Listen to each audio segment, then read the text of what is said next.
everybody, today we are here with Birdy. Hey. Well, it's not the first time for you in Italy. Have you learned to say something in Italian? I only know two words, which are grazie and prego. Your Italian is very good. Thank you. I know that your nickname was given you by your mom, which is a pianist and a concertist. Was it difficult for you to have your mom as a teacher, and can we say that she's the reason why you are so passionate of music now? It's definitely difficult to have your parents teaching you, just because you're not afraid to be naughty, so it makes every lesson quite hard. But she's an incredible teacher and musician, so I've grown up with listening to her play the piano and loving it, and definitely being inspired by her.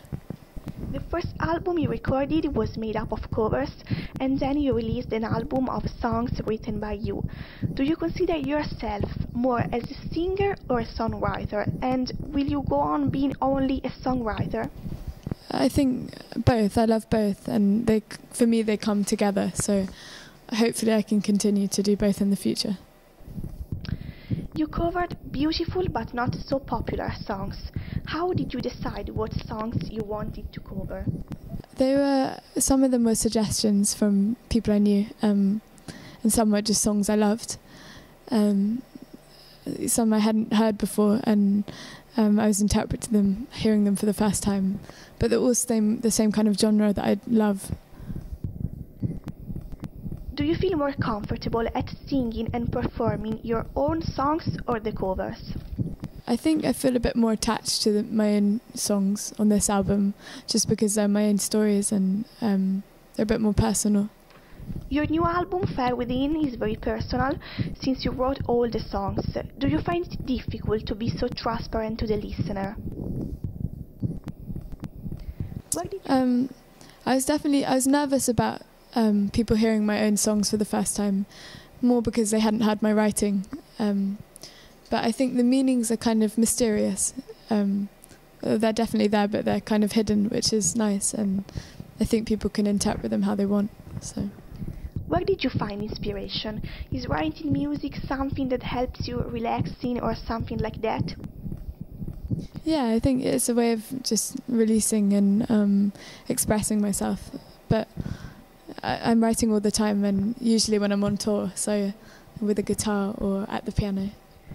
With social networks now, everyone can say what he thinks of you, and words can hurt sometimes, as you say in Words as Weapons. How do you react to critics? Do they hurt you? I try not to read too much of that, or search myself, or look at bad comments. I think unless it's kind of constructive, which is good. But it's important not to pay attention to any of that. You were discovered on YouTube when you were 12, right? So you were very young. Was there a time you said, "Stop, it's too much, I can't do it anymore"? No, I've always wanted to do music, and I've kind of had time to get into it gradually, which is nice, and so nothing's been too much for me, and I've had a wonderful team of people supporting me and my family travelling with me, so I'm just really enjoying it. You are travelling a lot. Do you miss home while you are travelling, and is there something that you keep always with you? I get to go home quite a lot, which is good, and I keep in touch with my friends and family on Skype or on the internet, which is nice. But I take just, I guess, things that they've given me, like jewellery or like from my parents, which is nice. You wrote also a song for the Hunger Games, and I know that you like it a lot. So which one do you prefer between Peeta and Gale, and any other saga or book you're passionate of? Well, I love all the books, and I read them really quickly, and that's what inspired my song. I think I'm probably more, in the books I was more Team Gale, but I've just seen the second movie, which I loved, and I'm kind of a bit more Team Peeta now, so I don't know, I'm in the middle. Any artists you would like to collaborate with in the future? I'm a huge fan of Paolo Nutini, He's one of my favourite artists. And also a new band called Codaline I love as well.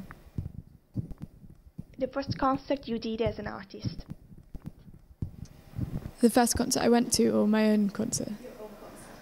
My first concert I ever played was with my band, was in London, and we kind of had a rehearsal show which all of my family and friends came to the night before. But it was in a really lovely venue called the Tabernacle, and it was just such an amazing experience. So. In Maybe there's a line that says, you could be doing anything you dream of if you believe in the things that make you strong. So what do you dream of, and what are the things that make you strong? I guess for me it was about just not knowing what's coming in the future, and just believing in my music and my ideas and the things that I love. Are you planning to come back to Italy soon for a concert? I'm doing a European tour in February, but I haven't got any dates yet for here, but hopefully. Last thing now, would you like to say something to your fans here on SpazioRock? Yes, I would. Just thank you so much for your support, and I hope to see you all soon.